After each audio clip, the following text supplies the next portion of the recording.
ঠাকুরগাঁও ১ আসনটি বাংলাদেশের উত্তর জনপদের রাজনীতির একটি অত্যন্ত গুরুত্বপূর্ণ কেন্দ্র। আসন্ন নির্বাচনকে সামনে রেখে এই আসনের নির্বাচনী হাওয়া এখন ভিন্ন দিকে মোড় নিতে শুরু করেছে। বিএনপির দীর্ঘদিনের সকল পরিকল্পনা হয়তো এবার সফল নাও হতে পারে।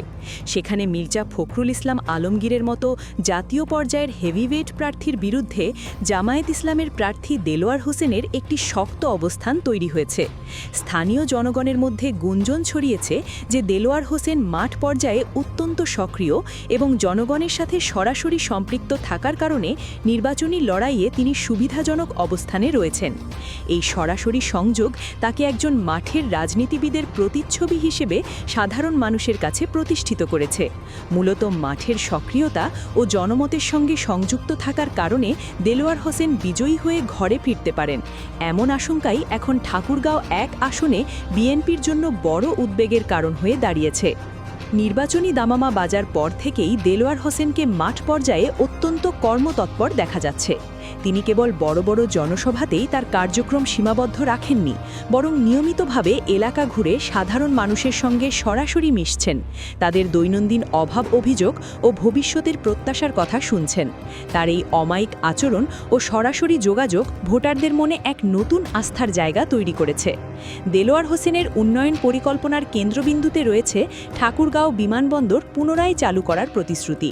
তিনি মনে করেন, এই বিমানবন্দর চালু হলে জেলার যোগাযোগ ব্যবস্থা ও অর্থনৈতিক সম্ভাবনা বৃদ্ধিতে তা বৈপ্লবিক ভূমিকা রাখবে। এছাড়াও তিনি বিদ্যমান ২৫০ শয্যার হাসপাতালের আধুনিকায়ন ও সেবার মান বাড়ানোর পাশাপাশি আরও নতুন হাসপাতাল নির্মাণের স্বপ্ন দেখিয়েছেন। স্থানীয় শিল্পায়নের প্রসারে তিনি বন্ধ হয়ে যাওয়া চিনিকল সহ বিভিন্ন কলকারখানা পুনরায় স্থাপন করে তরুণদের বেকারত্ব দূর করার প্রতিশ্রুতি দিয়েছেন। শিক্ষা খাতে সর্বোচ্চ বাজেট বরাদ্দ এবং ঠাকুরগাঁওকে একটি আধুনিক ও স্মার্ট জেলায় রূপান্তরের সামগ্রিক রূপরেখা তিনি ভোটারদের সামনে তুলে ধরেছেন, যা স্থানীয় সর্বস্তরের মানুষের মধ্যে ব্যাপক ইতিবাচক সাড়া ফেলেছে। অন্যদিকে মির্জা ফখরুল ইসলাম আলমগীর একজন অত্যন্ত অভিজ্ঞ এবং জাতীয় পর্যায়ের প্রভাবশালী নেতা। যে স্থানীয় ভোটারদের একাংশ মনে করছেন মাঠ পর্যায়ে তার উপস্থিতি এখন আগের মতো নিবিড় নয়। কেন্দ্রীয় রাজনীতি ও দলের নীতি নির্ধারণী কাজে তাকে সবসময় রাজধানী ঢাকায় অতিরিক্ত ব্যস্ত থাকতে হয়, যার ফলে তিনি হয়তো নিজের আসনে পর্যাপ্ত সময় দিতে পারছেন না বলে ভোটারদের মধ্যে একটি ধারণা তৈরি হয়েছে। স্থানীয় ভোটারদের প্রত্যাশা হল তাদের নেতা যেন সরাসরি গণসংযোগ এবং স্থানীয় ছোটখাটো সমস্যা সমাধানে আরও বেশি সময় দেন। বিশেষ করে বর্তমান যুগের ডিজিটাল প্রচারণায় বা সামাজিক যোগাযোগ মাধ্যমেও তার সক্রিয়তা দেলোয়ার হোসেনের তুলনায় কিছুটা কম পরিলক্ষিত হচ্ছে। রাজনৈতিক বিশ্লেষকদের মতে মির্জা ফখরুল যদি অতি দ্রুত তার স্থানীয় প্রচারণার গতি ও তৃণমূলের জনগণের সাথে সরাসরি সংযোগ না বাড়ান, তবে নির্বাচনী ময়দানে তাকে কঠিন চ্যালেঞ্জের সম্মুখীন হতে হবে। অভিজ্ঞতা থাকলেও মাঠের উপস্থিতি সীমিত হওয়া তার জন্য একটি বড় নেতিবাচক পয়েন্ট হতে পারে। দেলোয়ার হোসেনের নেতৃত্বের ভিত্তি বেশ শক্তিশালী এবং তৃণমূলমুখী। তিনি ঠাকুরগাঁও সদর উপজেলার সৈয়দপুর গ্রামের সন্তান। ১৯৯৯ সালে ঠাকুরগাঁও কলেজ শাখার সেক্রেটারি থেকে শুরু করে পরবর্তীতে রাজশাহী বিশ্ববিদ্যালয় শাখা এবং ২০১২-১৩ সালে বাংলাদেশ ইসলামী ছাত্র শিবিরের কেন্দ্রীয় সভাপতির দায়িত্ব পালন করেন তিনি। শিবিরের কঠিন সময়ে সংগঠনকে নেতৃত্ব দেওয়ার অভিজ্ঞতা তাকে একজন পোড়া খাওয়া নেতা হিসেবে গড়ে তুলেছে। বর্তমানে তিনি জামায়াতে ইসলামের কেন্দ্রীয় মজলিসের শুরার সদস্য এবং ঢাকা মহানগর দক্ষিণ জামায়াতের অসহকারী সেক্রেটারি হিসেবে দায়িত্ব পালন করছেন। তার এই দীর্ঘ রাজনৈতিক অভিজ্ঞতা ও সাধারণ মানুষের সাথে সহজভাবে মিশে যাওয়ার ক্ষমতা তাকে ঠাকুরগাঁও ১ আসনে একটি শক্তিশালী ও গ্রহণযোগ্য প্রার্থী হিসেবে প্রতিষ্ঠিত করেছে।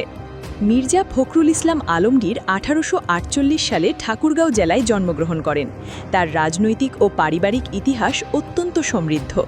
৮০ দশকের রাজনীতিতে আসার পর তিনি খুব দ্রুতই বিএনপির গুরুত্বপূর্ণ নেতা হিসেবে আত্মপ্রকাশ করেন। তিনি এর আগে একাধিকবার সংসদ সদস্য নির্বাচিত হয়েছেন এবং বেগম খালেদা জিয়ার মন্ত্রিসভায় কৃষি ও পর্যটন মন্ত্রণালয়ের উপমন্ত্রী হিসেবে সফলভাবে দায়িত্ব পালন করেছেন। ২০১১ সালে তিনি দলের ভারপ্রাপ্ত মহাসচিব এবং ২০১৬ সাল থেকে পূর্ণাঙ্গ মহাসচিব হিসেবে বিএনপির শীর্ষ নেতৃত্বে নিজেকে প্রতিষ্ঠিত করেছেন। জাতীয় রাজনীতিতে রাজনীতিতে তার গ্রহণযোগ্যতা এবং আন্তর্জাতিক মহলে তার পরিচিতি বিএনপির জন্য এই আসনে সবচেয়ে বড় শক্তি। বিএনপির নেতৃত্ব ও কর্মীরা বিশ্বাস করেন ঠাকুরগাঁও ১ আসনটি বিএনপির নিজের দুর্গ এবং সেখানে তার বিজয় প্রায় নিশ্চিত। তবে বর্তমান পরিস্থিতি বলছে শুধু অতীত জনপ্রিয়তায় ভর করে এবার জেতা হয়তো কঠিন হতে পারে। বর্তমান তথ্যপ্রযুক্তির যুগে প্রচারণা কৌশলেও পরিবর্তনের ছাপ স্পষ্ট। দেলোয়ার হোসেনের প্রচারণার ভিডিও এবং বিশাল শোডাউনের চিত্রগুলো সামাজিক যোগাযোগ মাধ্যমে ব্যাপক সাড়া ফেলেছে। তার প্রতিটি পথসভা বা গণসংযোগে মানুষের স্বতঃস্ফূর্ত অংশগ্রহণ প্রমাণ করে যে সাধারণ মানুষের মধ্যে তার একটি জোরালো সমর্থন ভিত্তি তৈরি হয়েছে। বিশেষ করে তরুণ প্রজন্মের ভোটাররা তার আধুনিক চিন্তাধারা ও সক্রিয়তায় আকৃষ্ট হচ্ছেন। অন্যদিকে মির্জা ফখরুল ইসলাম আলমগীরের প্রচারণা এখনও তৃণমূল পর্যায়ে সেই আধুনিক রূপ পায়নি দাবি করা হয়েছে।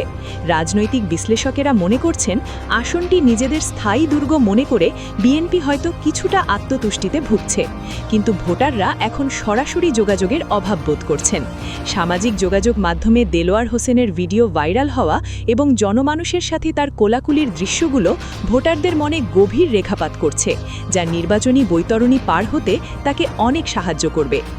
ঠাকুরগাঁও ১ আসনের সাধারণ ভোটারদের মনোভাব বিশ্লেষণ করলে দেখা যায় যে তারা এখন শুধু বড় নামের পেছনে ছুটতে চান না, বরং সরাসরি সংযোগ এবং উন্নয়নমুখী নেতৃত্বকে গুরুত্ব দিচ্ছেন।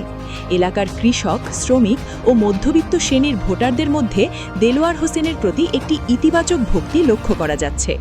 অনেক ভোটার মনে করছেন যে দীর্ঘকাল ধরে বড় বড় নেতারা দায়িত্বে থাকলেও ঠাকুরগাঁওয়ের অভ্যন্তরীণ উন্নয়ন, যেমন চিনিকল সচল করা বা যোগাযোগ ব্যবস্থার আধুনিকায়নের ক্ষেত্রে প্রত্যাশা অনুযায়ী কাজ হয়নি। এই উন্নয়নের ক্ষুধা মেটাতেই ভোটাররা নতুন মুখের দিকে ঝুঁকছেন। বিশেষ করে দেলোয়ার হোসেন যেভাবে সাধারণ মানুষের চায়ের দোকানে বসে বা খেতে গিয়ে কৃষকদের সাথে কথা বলছেন, তা মানুষের হৃদয়ে জায়গা করে নিয়েছে। ভোটারদের একটি বড় অংশ মনে করছে যদি পরিবর্তন আনতে হয় তবে দেলোয়ার হোসেনই হতে পারেন যোগ্য প্রতিনিধি। সবশেষে বলা যায় ঠাকুরগাঁও ১ আসনের নির্বাচনী পরিস্থিতি এখন এমন এক পর্যায়ে দাঁড়িয়েছে যেখানে কোনো পক্ষকেই খাটো করে দেখার সুযোগ নেই। একদিকে রয়েছে মির্জা ফখরুলের দীর্ঘ রাজনৈতিক অভিজ্ঞতা, জাতীয় মর্যাদা এবং বিএনপির বিশাল ভোট ব্যাংক। অন্যদিকে রয়েছে দেলোয়ার হোসেনের তারুণ্যের তেজ, মাঠ পর্যায়ের নিরলস পরিশ্রম ও উন্নয়নের নতুন স্বপ্ন। বর্তমানে জনমতের পাল্লা দেলোয়ার হোসেনের দিকে কিছুটা ঝুঁকে থাকলেও চূড়ান্ত ফলাফল নির্ভর করবে নির্বাচনের দিনের সার্বিক পরিস্থিতি ও সাধারণ ভোটারদের নির্বিঘ্নে ভোট কেন্দ্রে আসার উপর। নির্বাচন যত ঘনিয়ে আসবে উভয় পক্ষের প্রচারণা কৌশল আরও তীব্র হবে। তবে এটি নিশ্চিত যে ঠাকুরগাঁও ১ আসনে এবার এক ঐতিহাসিক নির্বাচনী লড়াই হবে, যা পুরো দেশের রাজনৈতিক অঙ্গনে দীর্ঘকাল স্মরণীয় হয়ে থাকবে। ভোটারদের চূড়ান্ত রায় নির্ধারণ করবে কে হবেন ঠাকুরগাঁওয়ের আগামীর অভিভাবক। ভিডিওটি ইনফরমেটিভ মনে হলে আপনার বন্ধুদের সাথে শেয়ার করুন এবং দেশ বিদেশের সর্বশেষ রাজনৈতিক বিশ্লেষণ পেতে আমাদের চ্যানেলটি সাবস্ক্রাইব করে বেল আইকনটি চেপে রাখুন। আজ এ পর্যন্তই। আল্লাহ হাফেজ।